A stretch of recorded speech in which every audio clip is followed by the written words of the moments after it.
No matter what happens, you claim victory and never admit defeat. I record everything in case I need it. Well, that's illegal. You have to be willing to do anything to anyone to win. A controversial film about Donald Trump's formative years hits the theaters today and is coming out just weeks ahead of the U.S. election. The Apprentice is a dramatization of the former president's rise to prominence and his years as a New York real estate businessman. But like so many things surrounding Trump, it didn't happen without a fight, overcoming threats from Trump's lawyers to block the film's release. CBC senior entertainment reporter Eli Glasner is here to tell us more about the film and his thoughts about the film.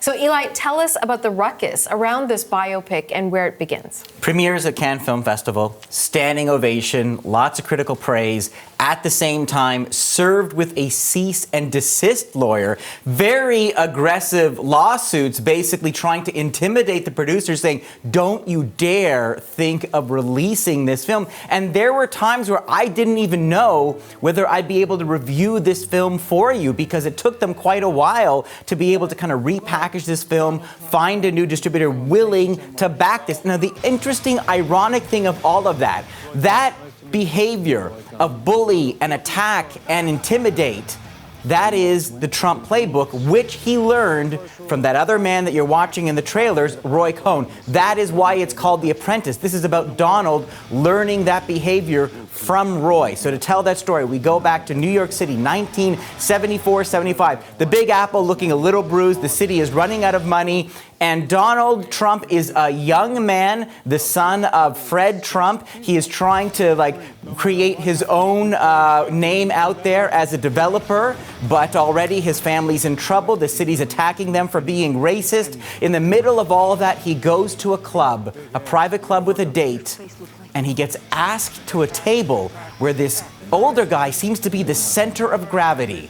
Let's meet Roy. Roy Cohn, nice to meet you.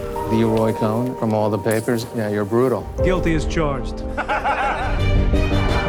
Roy Cohn is a crook. He's been indicted 3 times. I'm gonna let you in on a little secret. People, they hire me because I'm a winner. How do you win? The first rule is the simplest. Attack, attack, attack. Attack, attack, attack. I should mention, even though it looks very much like New York City, all filmed in Toronto.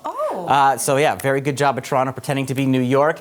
But let's go back to the rules of Roy, because you have to remember, this is a younger Donald Trump. So he's not as brash. He's not as confident. He's still kind of finding his way in New York society. And Roy Cohn, this Republican fighter, this fixer, this lawyer, he is the one that is coaching Donald Trump. And I'll play you a wonderful moment where Donald is in this car talking to this reporter, and he's just announced a new deal to refinish this building called the Commodore.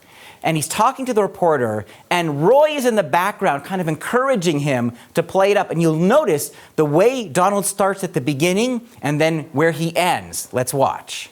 Well, I intend to acquire the Commodore, and I'm planning on making it the best and the finest building in the city, maybe the country, in the world. Judy, in the world, it's going to be the finest building in the world. It's going to be a spectacular hotel, absolutely spectacular. Absolutely spectacular. Suddenly, he's starting to sound like the Trump that we know from the rallies. It's going to be huge. Exactly. And so this movie suggesting part of that embellishment, part of the idea that you can always do more is not enough, comes from Roy. But still, remember, at this time, Donald Trump is the son of Fred Trump. Fred Trump has this big business. Donald is now going rogue. He's announcing new deals. His father might get a little concerned, but that's okay. Roy has a plan for that. More Roy rules, and also taking Donald to the tailor. He'll be convinced when he reads about it in the Times, okay? Well, you create your own reality. It's not that easy. Truth is a malleable thing. But These are too tight, I think. All right, well, You have kind of a big ass. You know that? You got to work on that.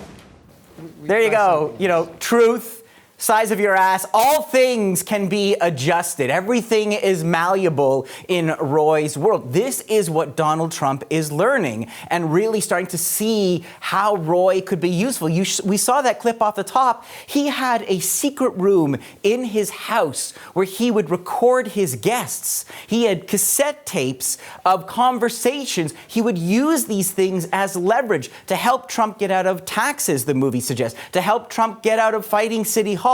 So this is what we see at the beginning, this partnership forming.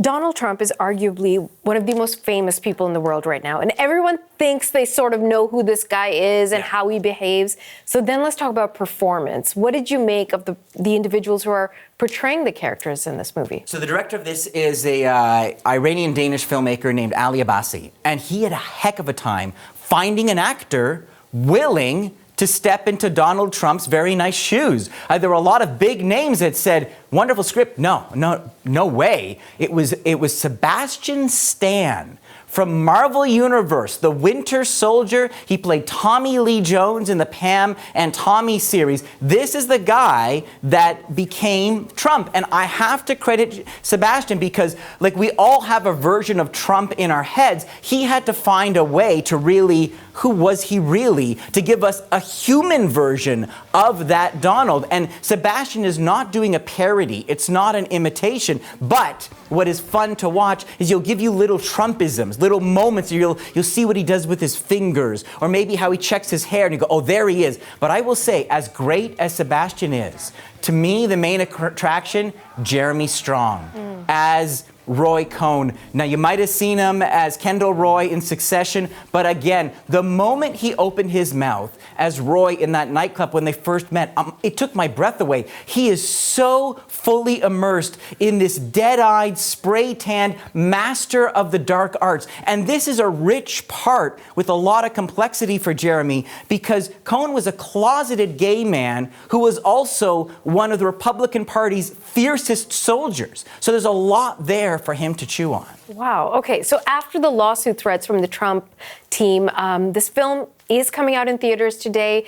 The election is right around the corner. Do you recommend it? I recommend it for the performances, but I do wish it could go further. I feel like it's a little simplistic in saying, here are Roy's rules, and once that Trump learned those rules, he became that guy. And it shows you the DNA. It even shows you where the phrase "Make America Great" came from. But I wanted more. I wanted more of, like, okay, I've got the instruction manual, but where did the motivation come from? What is this emptiness that we see in this character that made him so ambitious? It's interesting, the director, talking to critics when I was there at TIFF, said, is it fair? Tell me if you think this film is fair.